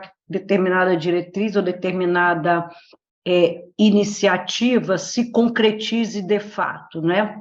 Bom, dito isso, a minha homenagem ao Jorge, a minha inspiração para essa fala, tem uma outra característica nos 2 documentos que estão sendo lançados hoje com esse convite para a ação, uma característica que me deixou particularmente feliz, emocionada e contemplada, que é a dimensão crescente à questão da subjetividade, né? Nos 2 documentos é falado mais ou menos explicitamente, no documento de diretrizes isso é mais explícito, que qualquer comportamento que nós vamos ter, né, de proteção da nossa saúde, ou proteção da saúde do outro, ou de ação política, tem a ver com o que nós somos enquanto sujeitos, né? E quando sujeitos de uma ação, nós também somos assujeitados pela cultura, né? A questão da subjetividade se dá nessa conjugação entre o que eu tenho de singular do meu capital emocional, psíquico, afetivo, com o que a cultura me traz, me limita e me insere. E é claro que se eu estou inserida numa cultura sexista, machista, homofóbica, racista, principalmente, eu tenho que fazer um enorme esforço para achar que eu sou dona do meu próprio nariz e que eu tenho direitos e brigar pelos meus direitos. Então, quando os documentos falam, por um lado, o documento do pacto, olhando muito, muito, muito para a possibilidade de implementação de ações de nível local e de construir governanças e projetos de gestão local que deem conta das demandas ali. O documento de diretrizes é muito enfático em apontar as diferentes vetores de desigualdade social que configuram a nossa subjetividade e que faz com que, muitas vezes, nós, mulheres negras, mulheres idosas, mulheres trans, mulheres pobres, mulheres indígenas, nos sintamos sem repertório para exigir nossos direitos.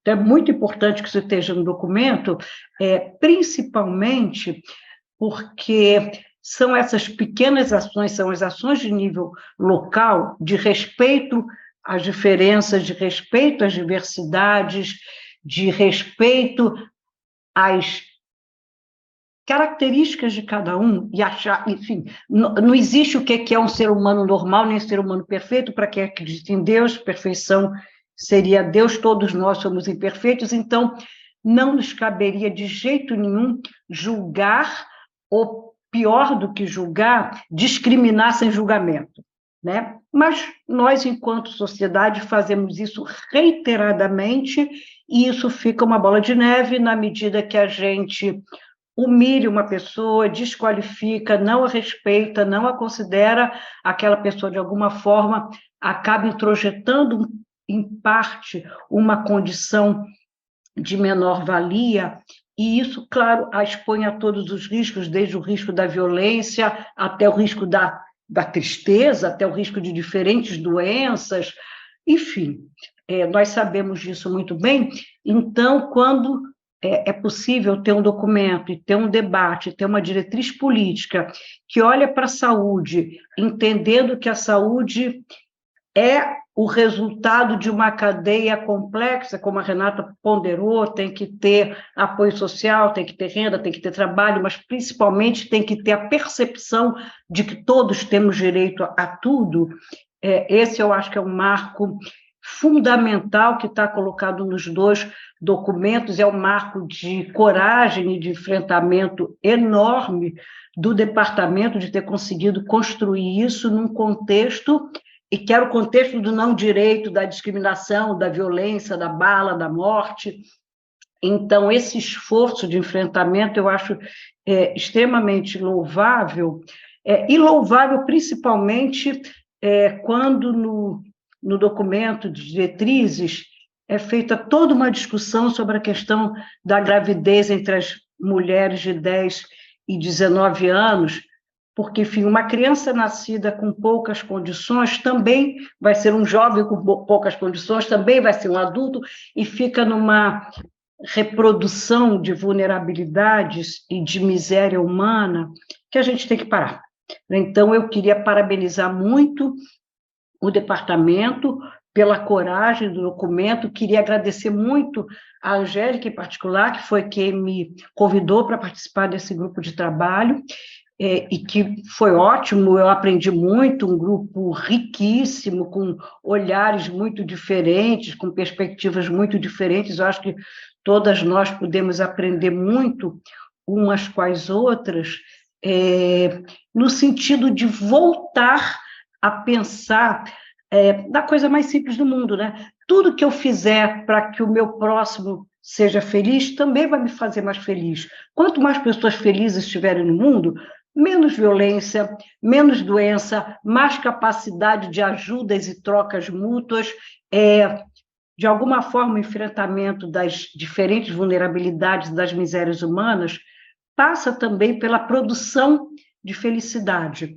E sem saúde não há felicidade. Adorei quando você lembrou da doença de Chagas, por exemplo. Tem várias doenças, a gente tem que pensar no HIV, nas ISTs, mas uma série de agravos à saúde que afeta a vida das mulheres, e a gente sabe que quando afeta uma mulher, a gente afeta crianças, afeta a família dessa mulher, não só a família que ela eventualmente construiu com os filhos, com parceiros ou parceiras, mas pais, mães, filhos, enfim, qualquer doença de um é doença de muitos. Então, tudo que a gente puder fazer para reconhecer que as mulheres, no seu processo de adoecimento, têm especificidades que têm que ser reconhecidas, respeitadas e acolhidas, eu acho que é não só um ato democrático, de redução de desigualdade social, de construção de equidade, mas também de produção de felicidade, e que, em última instância, é a nossa missão, né? Temos uma vida para nós sermos felizes e compartilharmos a felicidade com quem está em torno de nós. Então, mais uma vez, eu agradeço muitíssimo essa oportunidade de estar aqui com vocês, e, mais uma vez, parabenizo o departamento, me coloco dentro da minha pouquíssima possibilidade, das minhas poucas possibilidades, frente a tantas possibilidades de gente bacana que está por aí, mas me coloco completamente à disposição para contribuir com qualquer pessoa na reconstrução de uma estratégia de saúde mais inclusiva e mais equitativa dentro do Sistema Único de Saúde. Então, muito obrigado e boa tarde para todas nós. Doutora Wilza, muitíssimo obrigada pela sua participação. Agradeço também tanto você como a Vânia de trazerem o tributo e a memória, tanto de Gabriela Leite como de Jorge Belloc, para esse momento, que eu acho que eles foram desbravadores aí, né, de caminhos da epidemia, e a gente vai precisar dessa inspiração mesmo deles para nesses dois desafios que a gente tem com esses dois temas que foram trabalhados hoje aqui. Eu recebi aqui um compilado de algumas questões que surgiu. Teve muitos comentários no chat, a gente não vai conseguir abarcar todos, até porque nosso horário aqui a gente já está extrapolando um pouquinho o que a gente tinha previsto inicialmente. Se alguém que está aqui na tela quiser fazer algum comentário sobre as falas que acabaram de ter, por favor, fiquem à vontade. Vou trazer, então, aqui algumas perguntas que vieram, principalmente, acho que para a doutora Angélica, para a doutora Maria Clara. Vocês fiquem à vontade de responder como quiserem. Talvez, Renata quer falar alguma coisa antes, por favor? Isso. Eu não vou querer ir embora sem deixar de ressaltar o quanto foi importante a parceria com a deputada Érica Cocai e com a Frente Parlamentar em HIV/AIDS. Nós tivemos recentemente alguns companheiros circulando pelos ministérios e organizando a futura Frente Parlamentar. Então, queria ressaltar aqui a importância que foi esse diálogo, essa interlocução e o quanto é importante para nós ter não só a deputada nos ouvindo, mas também todos os setores do departamento envolvidos nesse diálogo. É isso, obrigada. Obrigada, Renata, certamente. A deputada Érica tem sido uma parceirona aqui, uma companheirona. Então, vou passar aqui algumas perguntas brevemente. Tem uma pergunta sobre enfrentamento da HTLV, se tem algum plano ou se ele estaria incluído nessas diretrizes. Há também uma pergunta sobre a questão dos dados, né, de HIV e AIDS por população-chave, né? Acho que a pergunta é não sobre se tem dados de notificação, se são os estudos.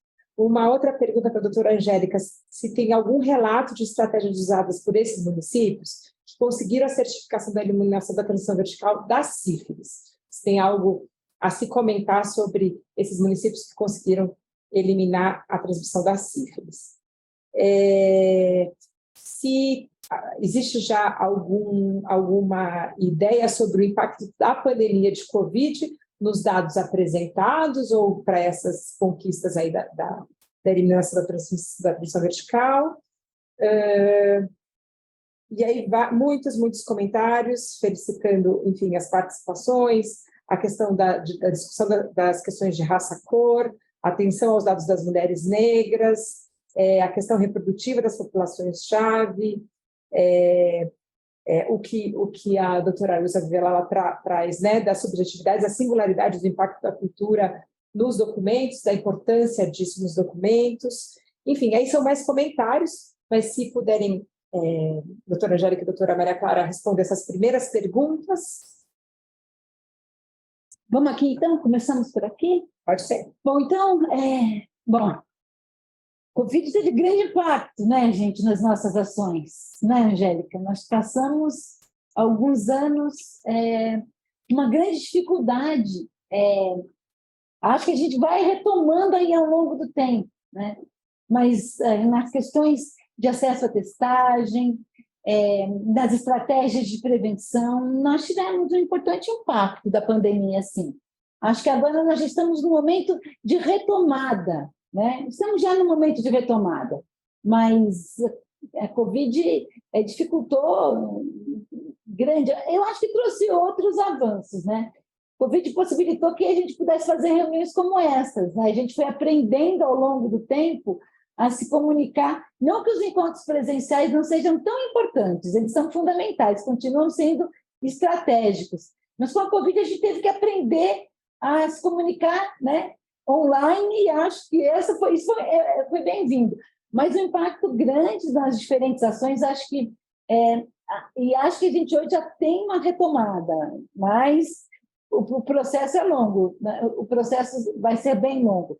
A questão dos dados epidemiológicos, a gente tem algumas informações por algumas populações mais vulneráveis, mas a gente precisa aprimorar esse conhecimento, né? A gente hoje tem algumas estratégias bastante importantes, né, no que diz respeito a algumas pesquisas que possam ser direcionadas às populações mais vulneráveis, população trans. A gente teve algumas experiências bem interessantes ultimamente e que podem ser um caminho, né, que é qualificar as informações que a gente tem. Acho que os dados epidemiológicos eles são importantes, mas a qualificação das informações, elas são necessárias, né? Qualificar as informações não só com os inquéritos epidemiológicos, onde a gente levanta essas informações, mas sobre qualidade de vida, sobre inserção na sociedade.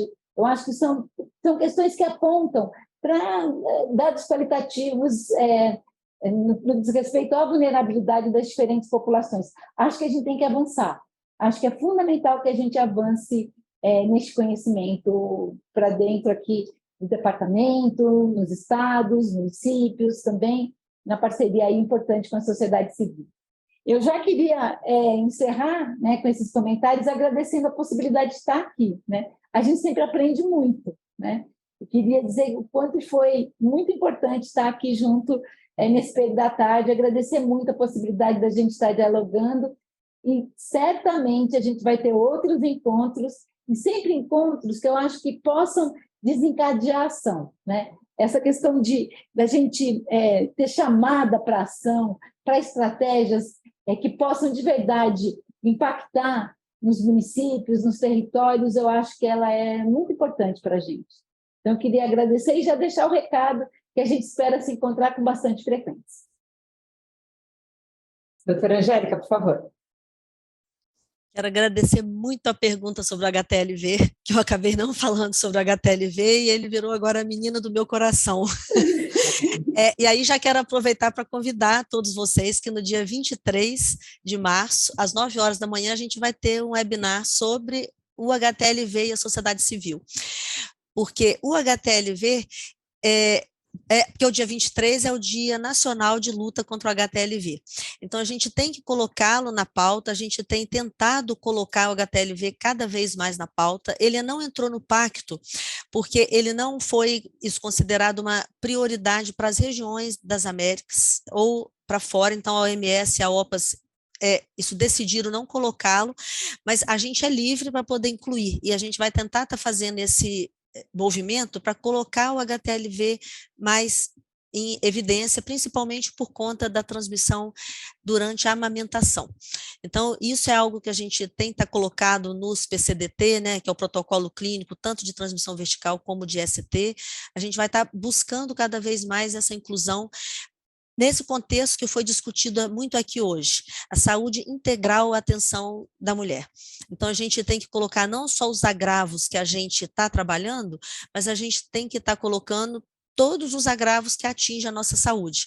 Inclusive, por isso que eu quis tocar no assunto da violência, que a violência é um assunto, concordo totalmente com a Renata, que a gente tem que trazer o homem para a pauta, então a gente tem que estar isso colocando, e nesse contexto o HTLV está incluído. Tem várias ações, aí eu vou deixar vocês, por causa do tempo também, na expectativa, vou convidando para assistir no dia 23 de manhã, que a gente vai estar discutindo exatamente todas as políticas que têm sido feitas em relação ao HTLV, e que coloco aqui de público que os grandes avanços que têm sido feitos, o Brasil está em uma das pontas, junto com a Austrália e com o Japão, foi por conta de uma atuação específica da sociedade civil. A sociedade civil e a sociedade científica que trabalham com HTLV, eles incorporaram essa luta e deram um empurrão no departamento, pedindo a inclusão dessa pauta, cobrando a inclusão dessa pauta, então isso foi muito importante. Em relação à sífilis, o que esses municípios que tiveram sucesso com a sífilis? Aí, um pouco antes disso, que a Maria Clara já começou a responder, essa questão do impacto nas notificações.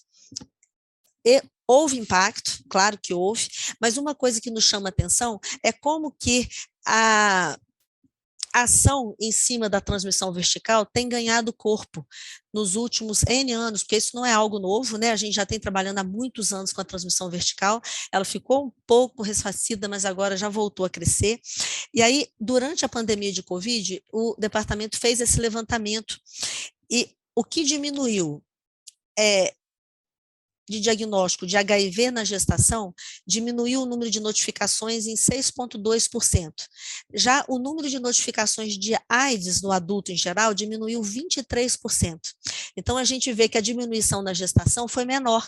E foi menor por quê? Porque, mal ou bem, elas continuaram tendo acesso ao pré-natal, que foi um dos poucos serviços que não foi totalmente interrompido. Para sífilis, foi a mesma coisa. A gente teve uma diminuição de 2,6% de diagnóstico de sífilis na gestação, isso com comparação dos anos anteriores, e sífilis adquirida, 24%.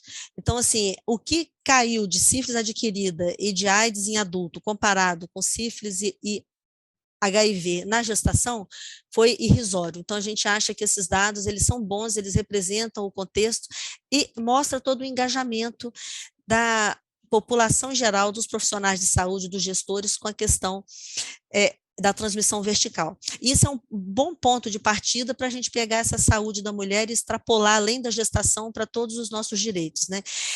Esses municípios que tiveram sucesso na sífilis, eles têm uma atenção primária bem estruturada, que a gente vê que é o ponto-chave do acompanhamento, do diagnóstico da sífilis na gestação, é ter uma atenção primária articulada, que fale com a atenção especializada, que tenha contato com a maternidade, e é por isso que nesse processo, aí eu volto aqui convidando todas vocês, que a gente precisa de mais pessoas envolvidas, porque o ano passado foram 43 municípios. A gente já tem uma média agora de uns 50 municípios que podem pedir, mais 7 estados. Então, assim, eu acho que vai ter muito trabalho, a participação da sociedade civil vai ser super importante nesse processo, para a gente ter esse olhar, não só do quantitativo, que eles têm indicadores que possam ser certificado, mas se eles estão considerando todas essas questões da saúde integral, dos direitos humanos nesse contexto. Então, eu acho que o ponto-chave é a gente ter uma atenção primária bem estruturada, linkada, trabalhando integrado com a vigilância, porque eles têm uma assistência primária bem articulada, que faz o diagnóstico, faz o tratamento, e é ligado, está integrado com a vigilância, então eles notificam os dados, ele tem os bancos de dados com os casos todos atuais. Acho que isso, assim, é o principal ponto, e é o que a gente quer ter para um SUS de sucesso, né? Uma atenção primária integrada com a vigilância e que todo mundo tenha acesso a uma atenção à saúde de qualidade. Acho que era isso, Tati. Não sei se ficou faltando algo. Perfeito, doutora Angélica. Teve uma última pergunta aqui que surgiu no chat que eu vou colocar e depois vou fechar aqui um pouco, orientando as pessoas como é que elas podem pegar os certificados e as apresentações que foram feitas aqui hoje. Tá? Bom, teve uma questão sobre a participação de homens trans, né, nesse webinar hoje, uma vez que eles também podem engravidar. Vou passar para a doutora Maria Clara falar sobre o nosso critério, né, de identidade de gênero aqui, que, enfim, que inspirou, na verdade, esse webinar. Bom, acho que reforçar que nos planos a gente tem a inclusão dos homens trans, mas chamar os homens trans para essa nossa discussão de hoje talvez não fosse interessante, porque talvez a gente não estivesse respeitando a identidade dos homens trans. Hoje era falar sobre a identidade de mulheres. Por isso que a gente hoje não contou com a participação dos homens trans. Quando a gente estiver discutindo os planos, quando a gente estiver caminhando nesse processo, eles serão incluídos certamente. Também gostaram muito que a Vânia apresentou o material da Maria Sem Vergonha. A Karina vai colocar aí no chat um link para o nosso antigo site, onde vocês ainda conseguem acessar esses materiais, quem tiver curiosidade, quem quiser conhecê-los. Então, obrigada aí pela propaganda, Vânia, de materiais muito bonitos que já foram construídos nessa história, que faz tempo que a gente não faz, né, coisas assim. E, bom, eu vou ter que finalizar. Para finalizar, eu quero agradecer mais uma vez a participação de todas aqui, de todo mundo que está no chat, assistindo a gente aí pela transmissão. Avisar que as apresentações vão ficar salvas na plataforma webinar, por onde vocês estão acessando, e aí também vocês vão poder acessar os certificados de todo mundo que participou e acompanhou a transmissão hoje. Muitíssimo obrigada. Isso aqui é só o pontapé inicial e a gente volta a se falar e se encontrar em breve.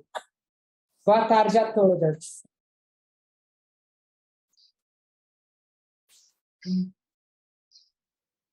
Muito obrigada e boa tarde e até breve. Obrigadas a todos. Um beijo, Alicia. Um beijo, Vânia. Um beijo a todos ali. Então, minha gente, em homenagem ao Dia das Mulheres, e eu vou recitar uma poesia que é Diga Não ao Feminicídio e Não Feminicídio, que foi eu que fiz o ano passado. Pare de nos matar. Somos mulheres, precisamos viver. Pare de nos matar. Somos mães, filhas, avós, amantes, amigas, amadas. precisamos viver. Pare de nos matar, somos pretas, brancas, amarelas, ruivas, indígenas, precisamos viver. Pare de nos matar, somos cis, lésbica, travestis, precisamos viver. Pare de nos matar, somos médicas, atrizes, enfermeira, costureira, poetisa, professora, prostituta, jornalista, escritora, cantora, delegada, cozinheira, motorista, lavadeira, precisamos viver. Por quê? Mulher é vida e toda mulher é mulher da vida.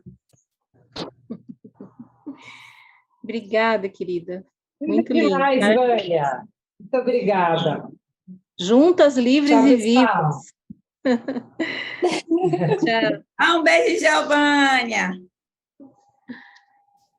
Linda, Vânia. Muito obrigada por esse presente. Tchau, tchau. Tchau, tchau.